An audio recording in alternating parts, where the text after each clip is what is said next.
Hi, it's Quadra. This is Paradiso Craft, episode 1. Today we're making a bunch of stairs and picking hot glue cobwebs off of them. I'm working with random XPS foam offcuts and discards. No fresh sheets were harmed in the making of this video. It's really just a process of test fitting and seeing what looks right. These are 28mm scale, which is a pretty standard size for a lot of tabletop games. The game that got me going down this path was The Doomed, an indie skirmish game by Chris McDowell. It's very streamlined and very fun. I recommend using a scale reference, like a mini, to just check your work periodically to make sure you're not veering way off scale. I want places on each piece that minis can stand on, so I incorporate flat landings into the designs. The stairs I'm making today will be part of a modular terrain system, which uses a 1-inch grid. So all of the connection points on a piece will need to line up with that grid. What's in between those connection points can be pretty much anything. This stair piece is 4 by 4 by 2 inches. I'm checking it against some ground tiles that I'm also making. Onto some detail work with 2 of my favorite tools, the speed square and a toothpick, which I'm using to poke an identical row of holes at either end of this landing, so I can scribe some shallow lines between them. Whoop, messed that one up. It's fine, it'll get covered up later. I try not to let little mistakes like that bog me down too much. I'm pretty detail-oriented, but weirdly I'm also kinda messy. And for a long time, those traits seemed to live in conflict. But I eventually figured out that my messy side is expressive and can surprise me. And sometimes the mistakes I make end up giving a piece its character, or even show me a new path that the piece should take. I try to cultivate an eye for potentially helpful mistakes that my more structured side can use and develop. Alright, and with that, it's time to build a new set of stairs. Once again, taking a kit bash approach to this, just using foam discards and offcuts. So, like the last set of stairs, I'm imagining that the path will wind around this piece, but it's going to overlap itself. So I'll be building a kind of bridge archway later. The effect I'm going for is a solidly constructed yet cobbled together stone structure. And that cobbled togetherness really gives some character to these pieces and shows off the setting I'm building, the great and ancient city of Ozma, which has experienced millennia of regimes and revolutions, reavings and rebuildings. It is said to be the most ancient and storied city of its world. It is composed of a dense vernacular architecture built by people figuring out how to live in such close quarters with each other. Architecture which in turn is torn down by invading marauders and rebuilt after the fashions of their homelands. It's no coincidence that this mirrors how I like to work. Much of the design of these structures comes from the process of building them, repurposing parts of other things I've made along the way, and carving away the bits that don't work. I like to be inspired by the process itself. A lot of the creative process is actually figuring out what it is that you're making, which means that embarking on a creative project is a bit of a leap of faith. Once I start creating something, ideas start coming. Creation inspires creation. And as those ideas come into contact with the real world, they transform. Because the way something exists in your head is not the way it will exist in the world. We need to fill out this wall, cut it down, and whoop. Alright, getting a little impatient with the glue. Let's pop it back in there and try that cut again. Now we're on the part of the path that overlaps the other part. So this will need to be a bit of a bridge or archway. And it'll need to connect to the grid. I've settled on 7 by 3 by 3 inches for this piece. So I'm using a hot wire table to cut off the excess foam that protrudes beyond this bounding box. You don't need a hot wire table to do this kind of build. I'm using a knife for almost every cut. But when it comes to modular terrain, everything has to fit together, and the more precise you can be, the better. So it can help, but again, not required. For this build, I'm taking a lot of inspiration from cities and villages around the Mediterranean, North Africa, Southern Europe, and the Middle East. In places like Greek island villages, the Cinque Terre in Italy, and the Casbah in Algiers, the buildings in these places can seem almost stacked on top of each other. Labyrinthine alleys and passages, winding around, over, under, and even through them. All create urban environments that are connected, organic, and interesting to navigate, which I personally am fascinated by, but also which I think will make for some really fun and tactical skirmish game terrain. Here I'm using shears to cut some wire mesh I got off the world's best shopping website, McMaster Carr, which I'm then press fitting into the windows. The door is just a thin piece of foam that needs a little window. Beautiful. This thin strip of foam adds some detail and helps to cover up some of the rough cuts I did on the door. And a bit of plastic and bent wire will serve as a door handle. Now, this piece doesn't make a lot of sense structurally. It doesn't look like it's supported by anything. But it's an easy fix. We'll just have to extend the stone to about here. We'll mark it, cut it, give it another cut, and that's close enough. I'll shave down the top and sides to make it easier to blend these pieces together and make them look like a single, solid piece of stone later. And then we can gouge a little gutter to make it look like it's inset into the building. Checking against some wall pieces, I can see that the height of this is pretty good, but once again, this piece on the end doesn't really make a lot of sense structurally. So, off with her head. And back on with her head, but backwards.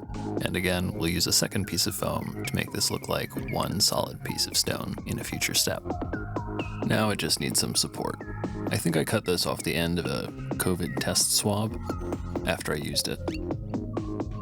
I was negative, thanks for asking. Looks pretty good, I think.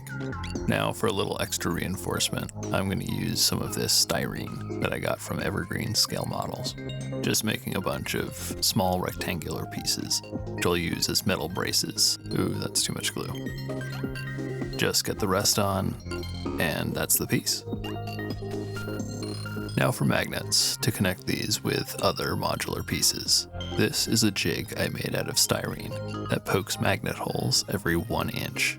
I went with the dirt simplest magnetic connection system I could come up with, which was just to put everything on a 1-inch grid in all directions, and put magnetic connection points at the center of each inch.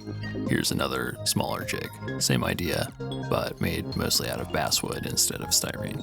I'm punching these holes primarily for 3mm wide, 2mm tall neodymium magnets. I also use small nails and tacks in places where the magnetic hold doesn't need to be as strong, because magnets are expensive.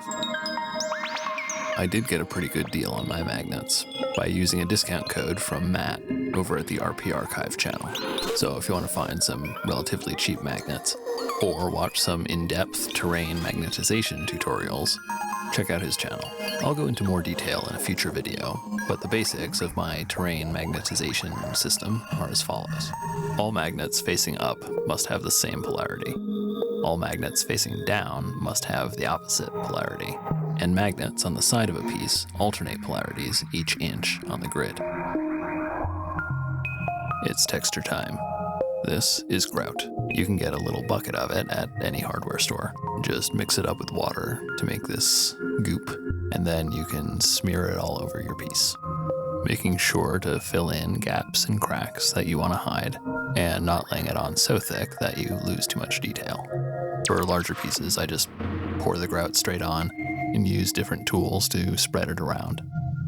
But my fingers are my favorite. The grout will give the piece a more stone or stucco-like appearance. When it's dry, it's a bit lumpy, so I rub and scrape off some of the grout. trying to get rid of larger lumps that break the silhouette or cast noticeable shadows. Our brains use a lot of visual cues for scale, and if the grain of the texture is too large, the piece will just look too small. The palette knife is a great tool for this. It's flexible enough to follow contours, but strong enough to break off small pieces. Texture doesn't need to scale down 1-to-1 with the shapes of the piece, and for the texture to really be visible, it probably shouldn't actually. Same goes for a lot of details. I'm not making an architectural model. I'm going for something more stylized, so playing around with scale a bit is totally fair game. This gets dusty, so make sure to wear a mask. I don't really recommend jumping back and forth between steps like this. It just makes everything take longer. But I'm kind of figuring things out as I go, so.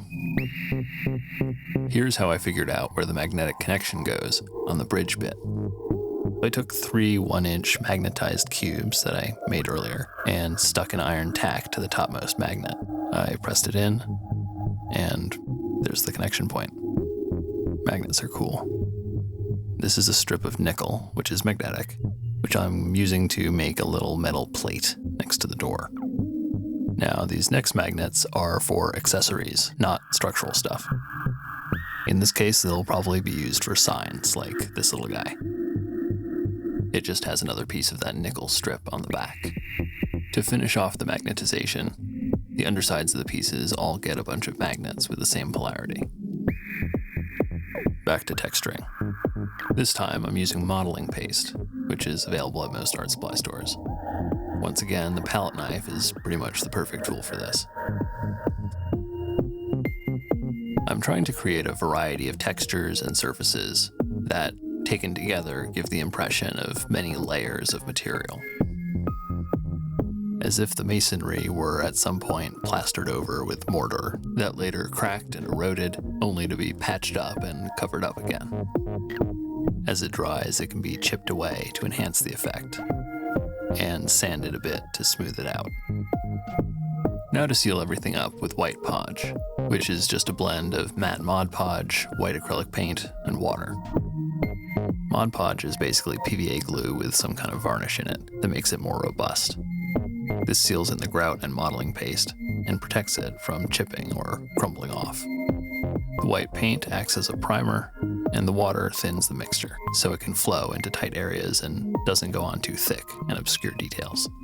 There isn't really a trick to this, just use a cheap brush, get everything covered, and don't go too thick. And then for some darker or metal bits, I break out the black podge. It's the same thing, but with black paint. I also used 2 or 3 coats of black podge for the bottoms. I love seeing how modern technologies get retrofitted into ancient structures like this. So let's build some cables and junction boxes and try and get a little of that flavor in here.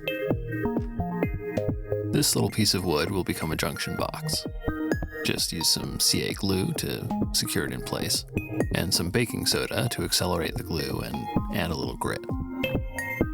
When I sculpt with green stuff epoxy putty, I usually wind up with some leftover bits. So before they harden, I roll them into little cables and tubes like this. This one I textured with the Rollmaker XL from Green Stuff World. And then use little strips of card to make brackets to hold the cable in place. I add another thinner cable and wrap it up over this edge, and add another piece of wood for it to plug into. This third cable I thread through the others, bring it up over the top, and give it a little snip. Then I try to just give it a nice little bend like that. There. Isn't that nice? That's nice. And then a few more card brackets brings it all together. One last little bit down here, glue it in place, and steady. A few little panels made of card tell you that this is a piece of technology. And some more baking soda will help blend this all in. Next, we're going to have cables running out of this window. Secure them in place with CA glue, spray them with some accelerant for an instant bond, and get some nice little card brackets on there. I wish I could remember where I learned to make rivets this way. To make them, you lay some pewter sheet on rubber or another soft surface. Then use the back of a very small drill bit to press down into the sheet and punch out these little discs. A bit labor intensive, but it produces a nice rivet. If anyone knows who came up with this method, let me know. This little plastic doodad looks to me kind of like a light fixture. I use another cable and some CA glue to connect it to another wood junction box. Another little card bracket, another cable, and some little techie greeblies. Chopping up some more card. I get these cards in bulk for paper prototyping game designs, but they also come in very handy for projects like this. These are going to be tiles. I just lay down some PVA glue and stick the tiles in, lining them up as best I can. For a little variety, I make some of them broken. I think this one should be broken too, actually. There we go. Then, once they're securely in place, I seal them in with a little more glue. This city is very verdant. There are vines everywhere, on almost every surface. There are parks, gardens, urban farms, and some of the less maintained parts of the city have practically become wild.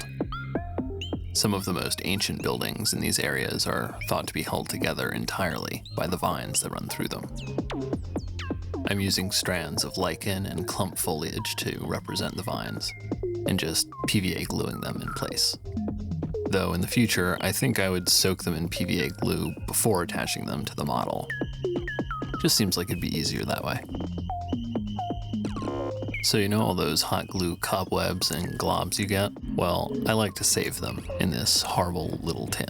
Once I fill it up, I'll probably melt them down or something. But there are also some good shapes in here. I'm using this cluster to make a little bunch of fruit. And I'll put a few more around the piece. I love when there's pickable fruit in the city. This is a staircase I started before making this video. There aren't that many places a model can stand on it, but I like the look of it, so it's going to be joining the other stairs for the remainder of the video. Once the foliage is all fixed in place, I use some white podge to seal it in. And when that's done, it's finally prime time. The only model paints I have are this Vallejo Flat Gray Primer and the Vallejo Basic Colors USA set, which is a small but versatile set of 16 paints. And they're all I use for these pieces. I like airbrushing to prime and lay down base colors. It's pretty quick and easy, but you can also use matte spray paint to prime your pieces, or just brush the primer on. Before breaking out the colored paints, I thought it'd help to look at some reference photos. Since I'm pulling inspiration from ancient structures across the Mediterranean, there's quite a bit of material out there. For example, these Lycian tombs at Mira in Turkey. So here, I used Photoshop's eyedropper tool to find the lightest and darkest bits of foliage in the image, and arrange them into a gradient. After lining up the colors, I noticed that the shadowy bottoms of the plants were similar in tone to some of the dark stone areas. So I worked on that gradient next. The stone is quite colorful, with lots of oranges and blues, so I actually found several ways that the color transitioned. And there were some places that these brighter stone colors blended as well. And some parts of the image were even brighter than this, so I repeated the process to find some more connections for highlights. It's not like I was constantly referencing this palette while painting, but this exercise helped me to understand how to paint these pieces. So, for the base color, I used Vallejo Flat Flesh with a bit of yellow ochre. It wound up being a bit more yellow than I wanted, but I correct for that later. To get some darker tones in, I'm mixing flat brown and flat flesh in the airbrush, and just hitting some recesses in the bottoms of the pieces, and creating some light variation in the stone color. Checking the palette helped me see that the stone on these pieces could use some more orangey warmth, so I gave them a very light dusting of clear orange. Next, to get some of those cooler highlights, I mixed white, azure, and flat flash, and just hit the tops of everything, really focusing on areas that are the most exposed to the elements. It's as though the sun and the rain has kind of bleached the stone and washed the warm colors out. Dabbing paint on with a sponge gets you a mottled effect, which helps create a nice stone-like appearance. You just don't want too much paint on the sponge or you'll wind up with big splotches. I mix a bit more white and azure in when the previous layer dries, and hit the top surfaces to highlight them further. Dabbing a cheap brush also works well for tight areas. Now, for the little bricks on this piece, I want something a bit warmer. So I mix in just a touch of clear orange into flat flesh and give them a nice little base coat. Adding a dab of flat brown while the paint is still wet lets me vary the color a bit. Sticking with the flat brown, I hit the inner corners and recesses of each of the stairs. This simulates and emphasizes soft shadows. If you're familiar with ambient occlusion from computer graphics or video games, that's basically what this is. This is the kind of thing the airbrush is perfectly suited for. For some deeper, richer shadow tones, I add some purple to the flat brown. This goes on more precisely, in a smaller area than the brown on its own. It helps to emphasize the deeper recesses of each piece. For the foliage base color, I use a mix of flat green and refractive green. This actually ends up being too bright, so next time I'd swap out the flat green for flat brown. I think getting a little overspray onto the areas around the plants is fine. It gives an impression of moss or lichen and helps blend the foliage in. So I'm also figuring out the foliage as I go, and I'm not really happy with the vines yet. They feel a bit insubstantial. So I douse some pieces of twine in Mod Podge and pull them apart. Their coarse fibers create a nice vine-like texture. Snip. And I just wrap them around corners, wind them through crevices, and branch them a little more. Sawdust helps to bulk them out with the appearance of foliage. As I mentioned before, the base color I put down for foliage was too bright. Plus, the new vines are unpainted, so I just go over all the foliage with some darker tones, a blend of refractive green and flat brown, which will let me build up from dark and desaturated to bright and vibrant. I am using flat brown, purple, and a dab of black to really define the darkest parts of the cracks and crevices. No fixed ratio of colors. I adjust to fit the area I'm painting at the time. You can achieve a similar effect much more quickly by applying dark washes to the whole piece, but this approach gives me more control and doesn't darken everything.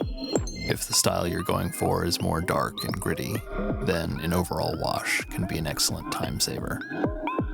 In general, going the dark and dirty path can make things easier across the board. You don't need to worry as much about being precise because you can hide a lot of sins with grime. Not to say there's no grime here, it's certainly not meant to be pristine, but I'm going more for lived in rather than fully ruined, you know? Anyway, here's a little local legend involving some of the stairs in the city of Ozma. The neighborhood of Decca is sometimes referred to as the City of Steps, or the Vertigo Quarter, because of its steepness and the resulting ubiquity of its stairs. Decca is said to be named after Decamnos, the stonemason who stood up to the Empress Onba, who lights the way to prosperity. The construction of her Dacha Imperatrix in the lands above the neighborhood, overlooking the sea below, took many decades, and was plagued by strange and unsettling occurrences among the masons. They would each put their own mason's mark on the stones they laid, so that when the imperial overseers evaluated their work, they would be tallied and fairly compensated. But one hot summer day, a mason complained that he had been cheated. The overseer had paid him nothing for the week's work, saying there were no stones in the dacha bearing his mark. He raised a complaint with the powerful Masons Guild. When the guild representative, the elder Decamnos, spoke with the other masons on the site, They said they had worked alongside the man for years, but when pressed, could not point to any particular stone that he had definitely set. And indeed, his mark was nowhere to be found. In the end, the investigation came to nothing, for when Decamnos went to question the man again, he could not find him. And when he finally got the Minister of Imperial Edifice to show him the construction records, there was no record of the man having ever worked there.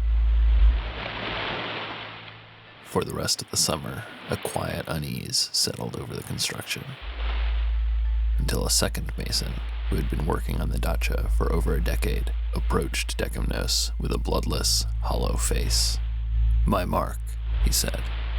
"It's gone." Decamnos, who had known the man almost his whole life, went with him to search the site. But they could find no trace of the man's many years of labor. Distrust and paranoia spread quickly throughout the work site, each mason jealously guarding their own work. Some even refused to leave the site, sleeping next to the stones they had worked on that week. But when the second mason disappeared, all hell broke loose. Back to that in a minute. This is where the paint job really starts to come together for me, edge highlighting. On the higher areas with more exposure that are already trending blue-white, I just go further on that gradient. There's still flat flesh in the mix, but more white and azure to pick out those edges. I use a brush with a good point to trace the edges around the cracks, giving more emphasis to the raised parts. For outer corners, I just use the side of the brush and drag it lightly across the edge. Like the shadows I just did, I adjust the ratios in the mix to account for the surrounding stone. The brighter the stone is, the more white it gets. The bluer, the more azure. And for edges in more recessed areas, I use more flat flesh, sometimes getting rid of the azure entirely. Back to the story. The Imperial administration insisted that the disappeared masons were grifters who had never done any actual work. Con men who had duped the overseers into paying them for years, and disappeared when they were finally about to be found out. This infuriated Decamnos. He organized a sit-down strike, demanding that the Empress order an official investigation into the disappearances and protect the masons still working on the site. Instead, she ordered the city guard to attack. Decamnos and the masons fought back with what tools they had, and for 4 days held off the attacks. But on the night of the 4th day, as the sweltering summer heat was dissipating, one of the besieged men noticed that all of the masons' marks on every last stone were gone. Panic spread throughout the partly built dacha, and city guardsmen on night watch reported seeing figures fleeing the building, practically flying down the many steps of the neighborhood below, and disappearing into the depths of the city. When they stormed the dacha, they found only Decamnos, staring vacantly at the blank stones. He would never speak again, even through his trial and execution. None of the masons who worked on the dacha were ever seen again. Before long, even their names were forgotten. Though longtime residents of the neighborhood say that on hot summer nights, you can still hear their footsteps echoing down the stairs. The Empress never saw her dacha finished. It was completed under a different reign some generations hence, when the power of the Masons' Guild had waned. The masons who were made to work on it refused to mark the stones they set. The Imperial historians will insist the neighborhood of Decca was so named before the time of Decamnos, after the great general Og Decas. But the locals seem to prefer the other story. Anyway, back to the build. Let me show you how to make rivets with just a toothpick and some glue. Dip the toothpick in the glue, get a little glob, and dab it where you want to rivet until it forms a little circular bump. Then let it dry, and that's it. Though I'd recommend doing it before laying down paint. Here, I'm using a toothbrush to spray a mix of white and flat flesh onto the pieces for a little extra texture. I recommend, if you do this, do it earlier in the process, after the stone base coats, but before the shadows and edge highlights. Otherwise, you'll find yourself where I wound up, having to cover up some of those flecks. Anyway, here I just made a wash by thinning flat brown with water, and I'm just using it to tone down some of the flecks and make certain areas a bit darker. Plants time. I start building on my base of flat brown and refractive green, with a coat of refractive green on its own, covering pretty much everything except for the deepest crevices and shadows, as well as some of the vines, which I want to leave more brown to visually separate them from the leaves. When that's dry, I go over everything again with a slightly lighter touch, using a mix of flat and refractive green. Next up is just flat green on its own, once again with a slightly lighter touch than before. And then we start brightening things up with a mix of flat green, buff, and lemon yellow, sticking more to the raised areas and spots that catch direct sunlight, and gradually brightening with more lemon yellow, just touching the most prominent spots. I go in with some brown and buff and start picking out the bark of the vines as well, gradually building up brighter layers with more buff. So now we have these little high-tech details to paint. They're based with azure and black, and this next layer is a mix of azure, black, and just a touch of white. You can see some of those speckles from earlier that I'm having to cover up now. Here's my first ever attempt at painting metallic effects without using metallic paints. Redarkening the more recessed areas of these parts before going in and picking out highlights. It seems like high contrast is important for selling the effect. I'm still just using azure, white, and black here in varying proportions, so that the darkest darks are almost black, and the lightest highlights are nearly white. At this point, I decide that this pipe should be made of metal, and this one down here too. But the other ones are going to get some color, starting with flat brown and yellow ochre for the base, and highlighting with just yellow ochre. The next cable gets a nice mix of flat red and azure. And with the second coat, this little box and cable combo is looking pretty nice. Maybe a little too nice actually, but with a little selective brown wash, it'll fit better with the rest of the piece. You know, I'm still not happy with the vines. I'm doing fine. They look nice, but they're just not leafy enough for me. So as an experiment, I'm mixing up some green stuff, the same epoxy putty the cables are made of. I put some petroleum jelly on my fingers because this stuff is very sticky, and knead the two parts until the putty is a uniform green. I get some more of that jelly and spread it on parchment paper. Stick the putty on there and squeeze it between these extremely non-stick surfaces, and spread it out nice and thin. A rolling pin would probably be better for this, actually. I hold it up to a light to get a sense of where the thick areas are. I'm trying to get a fairly even, very thin sheet of green stuff, so it should be fairly translucent all over. I let it cure for a few hours, took it out of the parchment paper, and wiped off the petroleum jelly. I now have a very thin sheet of green stuff, which I start mangling with my box cutter. I start by cutting the green stuff into strips, maybe a couple millimeters wide, and then cut each strip into tiny little pieces. Eventually, I figure out that cutting these diagonally produces diamond shapes that are fairly leaf-like. Then I just stick the leaves on one by one using PVA glue. When building up larger clusters of leaves, I make sure to build from the bottom up, so the higher leaves overlap the lower ones.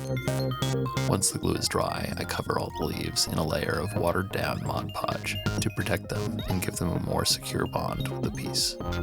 I went with green stuff for the leaves, primarily because it's quite durable and flexible. The color match is just a bonus. These leaves protrude from the surfaces of the stairs, so if they were brittle, they'd snap off in no time. Mod Podge is also flexible, so it'll bend with the green stuff, no problem. The leaves now need some paint. Fortunately, because of the green stuff color, they don't really need a base coat, but I do give them a refractive green wash to get some shadows where they overlap each other. This gives them a little volume. And then from here on out, it's just flat green and lemon yellow, starting with an evenish mix and getting progressively more lemony. Each layer gets a lighter and lighter touch as well, focusing on high points and the edges of the leaves. Additionally, as I go lighter, I make each layer drier than the last. I don't want to thin my paints while highlighting because I don't want the paint to flow into crevices. I want it to stay where I put it. So this part of the process goes from not quite dry brushing to basically dry brushing as we get closer to the yellow end of the gradient. The green stuff leaves added quite a bit of work to the project, but I think the results are worth it. I'm quite happy with how they turned out. Let me know what you think. Okay, there's still the last few bits and bobs that need some love. The metal effect on this was cool, but didn't make a lot of sense with the shape of the object, so I redid it. I'm giving these cables a kind of caution tape treatment, with yellow ochre and leaving the gaps between segments dark. Next, a yellow ochre and flat brown wash for shading, and yellow ochre and white for highlights. This winds up with a kind of metallic look too, actually. Not intended, but I'll take it. And finally, touch-ups with a black and azure mix. And we're on to the door, which I'm giving a rusty look, with a thinned down mix of clear orange and buff, which I then smear with my finger to get lovely little rust streaks. And finally, I add some edge highlights. I use some watered down clear orange to get some more nice rust effects. And then we're on to highlights and details for the more bluish metal bits. The kick plate, the door handle, the window grating. A combination of edge highlights and freehand nicks and scratches. The plate on the wall provides an especially nice canvas for freehanding weathering. I was a little nervous about the freehanding, but I ended up really enjoying it. And I love how it came out. Back to cables, reusing the red azure blend, and just straight azure for this one. Now just give them a little grime, and hey, why not some funky highlights? Lovely.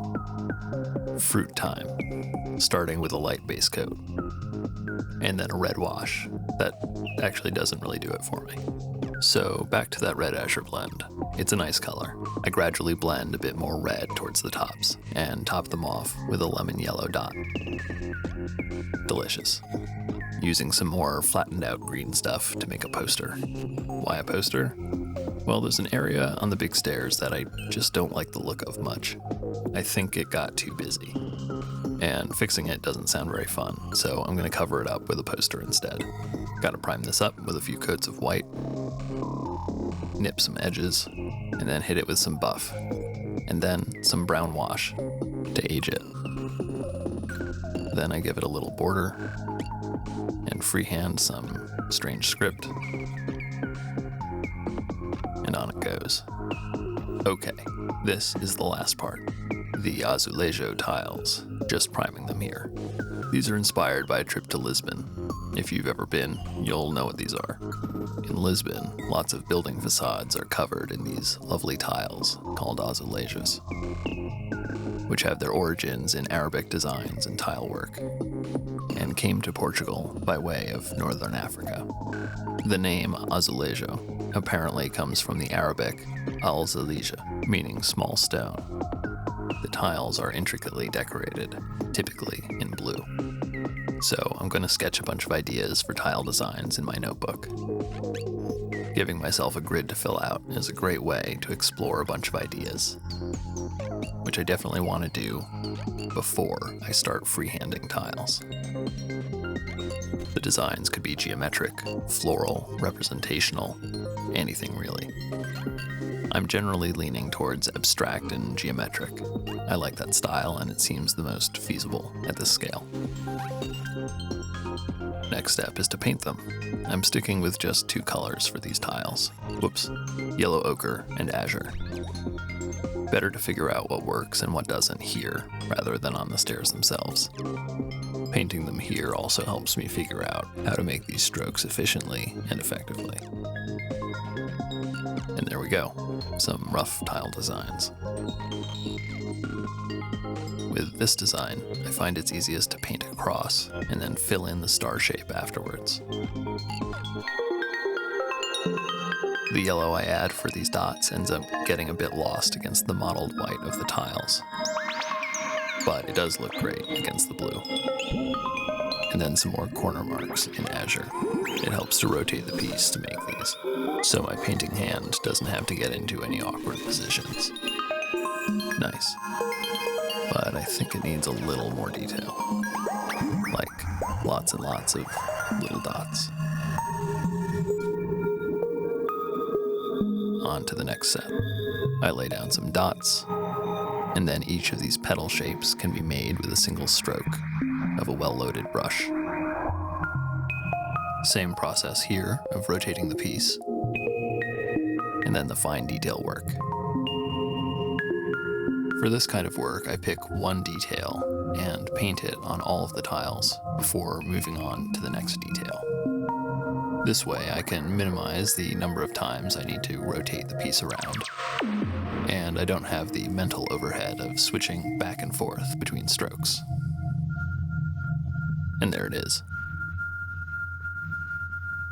They're looking a bit too clean, so I grime them up with a little brown wash, and pick them out again with a white edge highlight. And with just a little varnish on top to protect everything, we are finally done.